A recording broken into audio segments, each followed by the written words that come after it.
Legislation buried for the cost of billion-dollar backroom deals that profit from our loss. What good is tomorrow if born to die and waste? Is trust just an illusion? Is a promise a mistake? And as sure as the sun shines, as sure as the grass grows and the rivers flow,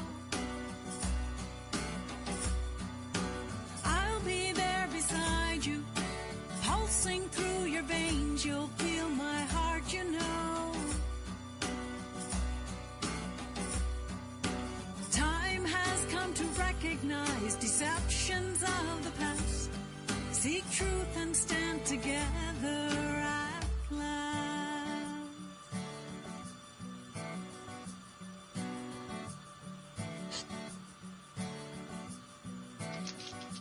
Sure as the sun, sure as the trees, and the rivers flow free, I'll be there, I'll be there, you can count on me. I'll be with you when we stand together at last.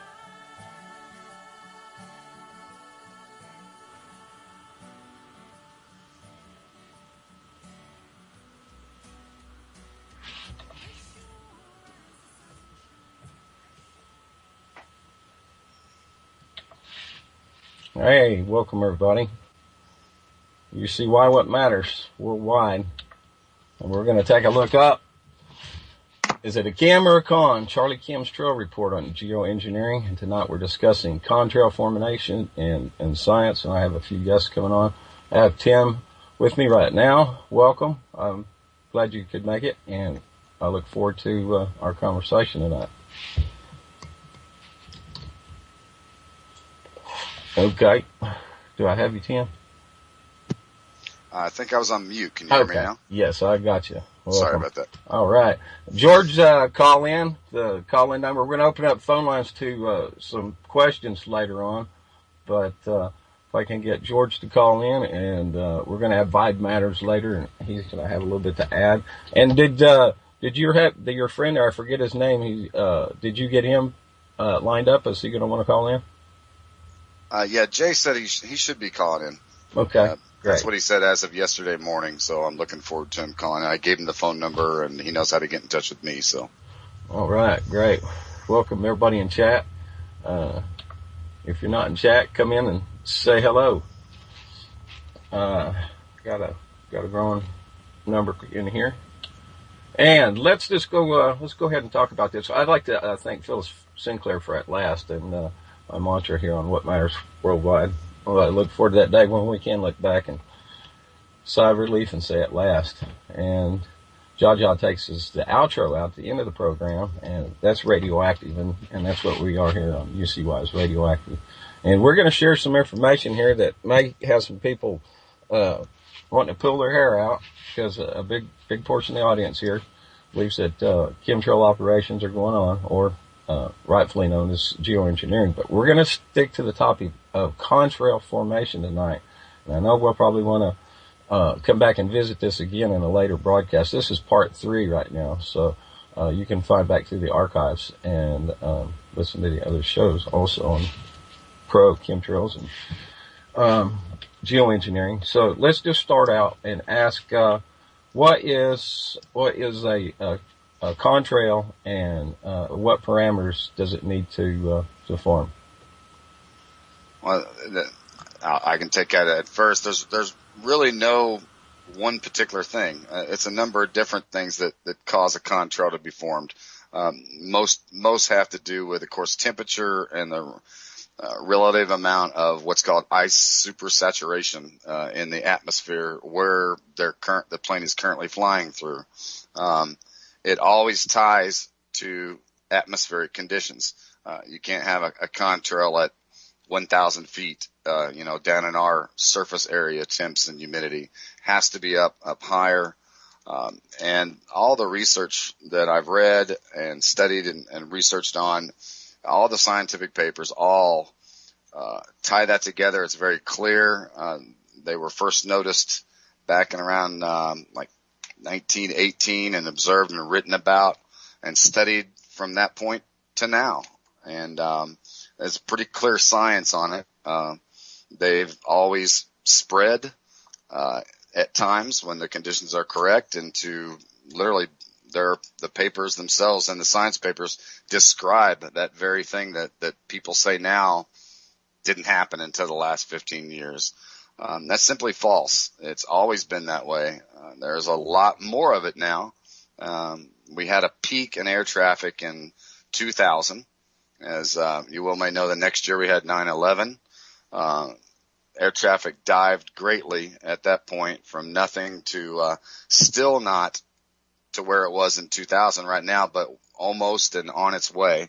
I read a new report just the other day, or a fairly recent one, government report where they were discussing how to handle what they are planning for, which is even further more traffic than we had at that peak in 2000. So it's only going to get more and more prevalent as we go on.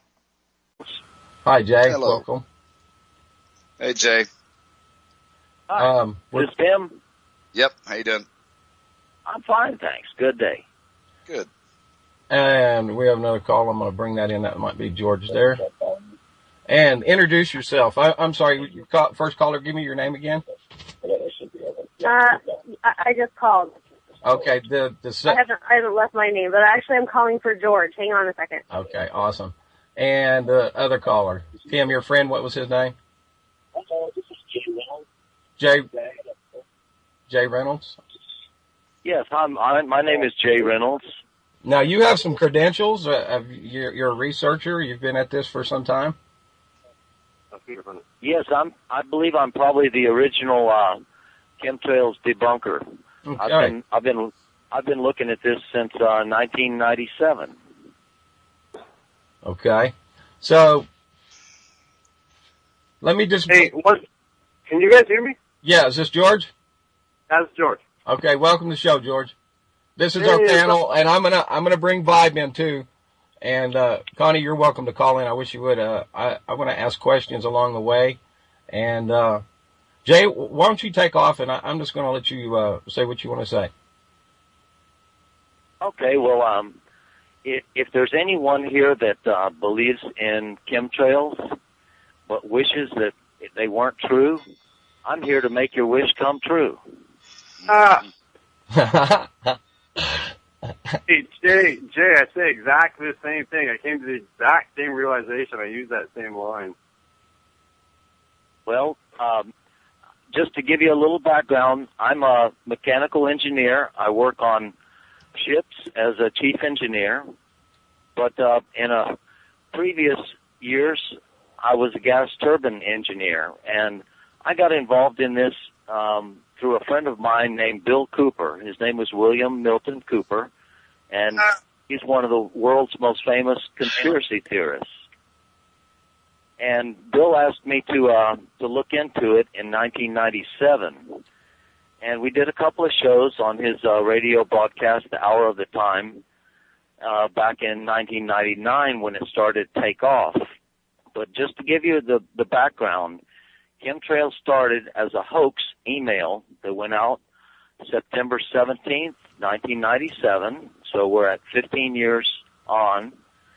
And it went out from a fellow named Richard Fink and Larry Wayne Harris. And they wanted to promote a book. They wanted to promote Larry Wayne Harris as a bioterrorism expert, when the reality was he was a sewer inspector, septic tank inspector. And the original theory was that chemtrails contained ethylene dibromide, a pesticide. Well, That was not just chemtrails, it was that aviation fuel contained that pesticide. Well, it wasn't true, and 15 years now, almost no one even remembers. This Vibe? Yeah, it's This is me. George. I don't need to speak. I'd rather let Tim and George do their part, and if we get to a point where we're in some sort of, we need some comic relief or something to kind of break up the monotony, let me jump in. But I'd rather let Tim and George take this, because this is, we've all worked together real quick, just so you all know how me, Tim, and George know each other. Do you guys mind if I tell that story, or would you rather me save that for I wish you would. Go ahead. No, go for it. Okay, basically, in short, I was a follower of Dutch Sense at the very beginning of all this. I'm sure everyone listening knows who this is, Michael Jantich. And what came to be was just the entry level of conspiracy theory. I started learning about HARP and all this crazy stuff, and the list continues. So if you're familiar with the Dutch Sense content, I was an early adopter of it. There wasn't even a Facebook group for it yet. No Facebook page, no nothing. I created one. I contacted him, I don't even know how many times, to suggest, hey, would you like to join this group? We're all objectively discussing this matter and looking into it. We're all keyboard warriors wanting to help. But it became apparent he wanted a one-man audience. He offered a monologue. Let's put it that way. It's one-way conversation. He's broadcasting. The people who come back to him with questions or, challenges to some of his theories are shills, hoaxes, trolls, whatever you want to call them. Because apparently if you don't sign up for this club, you obviously are the enemy. Where have you seen this type of behavior before? So I created this group. I stumbled across Tim in that group. Shortly after, I believe, we really started realizing the inconsistencies in things when we started looking into the HARP theory mixing with chemtrails and the Fukushima thing. That's when I had my revelation, when Tim showed me a side-by-side comparison of ELF coming from the HARP magnometer, and then he's showing me the timestamps, and we're looking exactly when the Japan thing happened, and we're also looking at space weather.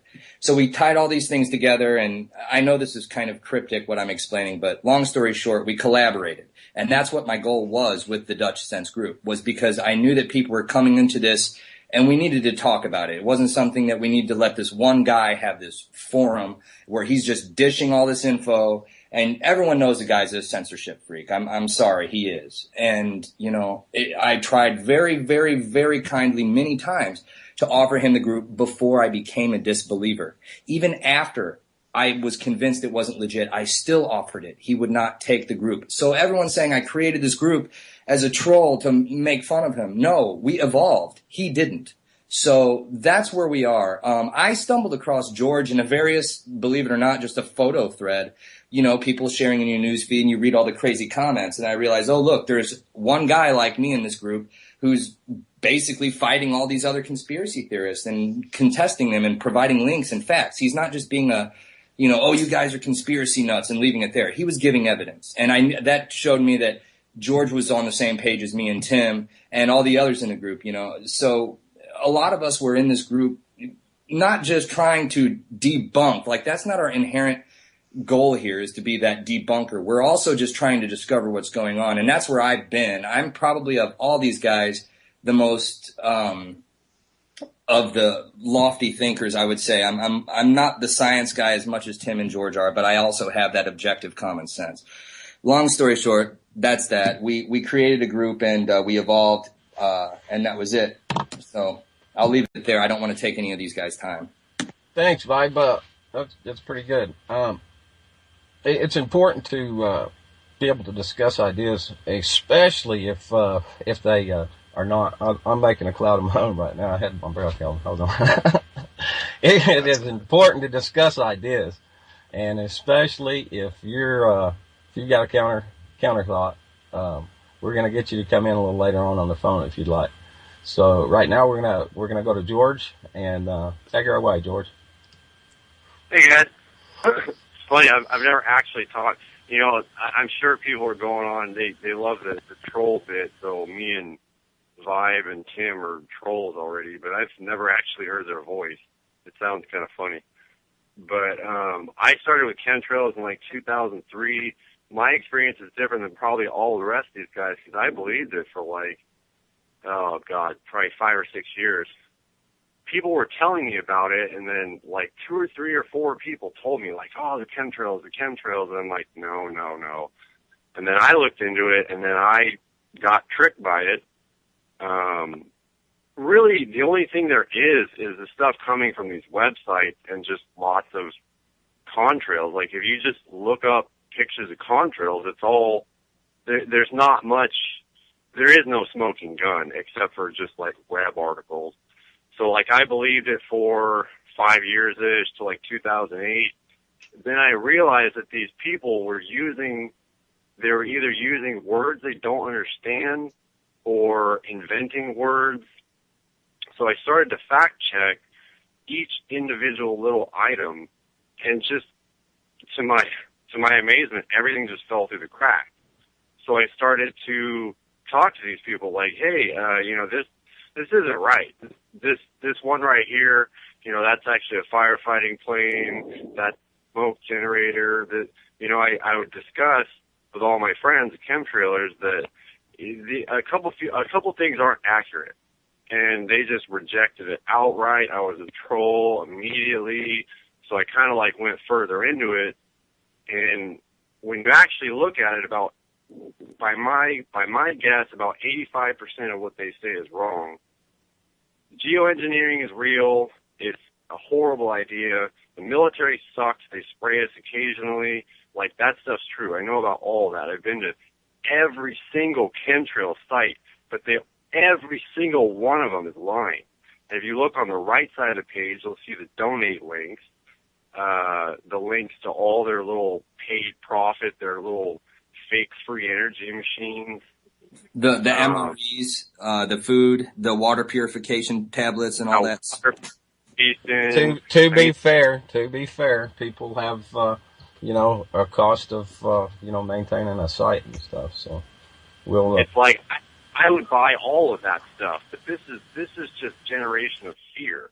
And then once you look into that stuff, if you actually try to debunk, it's not like you guys think we're debunkers. We're explaining the links that you guys are posting and why they're inaccurate. That's not debunking. Yeah, that's the thing, George, that's always gotten me is you don't even really, we have our science links, we have our scientific paper and history recorded in photographs, video, written material in those science papers, newspapers, all kinds of accounts of this going on from decades ago. So, I mean, but most of the time, most of the links that are presented from the proponents of chemtrails, if you actually read them and not just the title or the first paragraph, most of the time it basically discounts what they're trying to say. If you really read the facts, you find out that that's not at all what it is, and that the title may sound intriguing, but that's not really what it is. The details, the devil's in the details. I gotta tell you, I give a shout out to Connie, my conscience. She's just listening in and in chat. She really got me started into being a better researcher because she's the first one who started calling bull on me for some of the stuff I was posting. So I have been very active in studying this, and it's a very, very, oh boy, there's a lot to it, and there seems to be a lot of contradiction too on both sides. Contradiction, like. Where does it, like, you speak of the contradiction, but the contradiction is between its website versus website. And we've been in this group for about 2 weeks, and like, I would say about 90% of what was presented is just basic 101 type stuff that was debunked like 5 years ago. People are still using the same links over and over and over and over. You get a lot of new people. Yeah. Yeah, exactly. It's these websites. These websites are just basically full of crap. Like,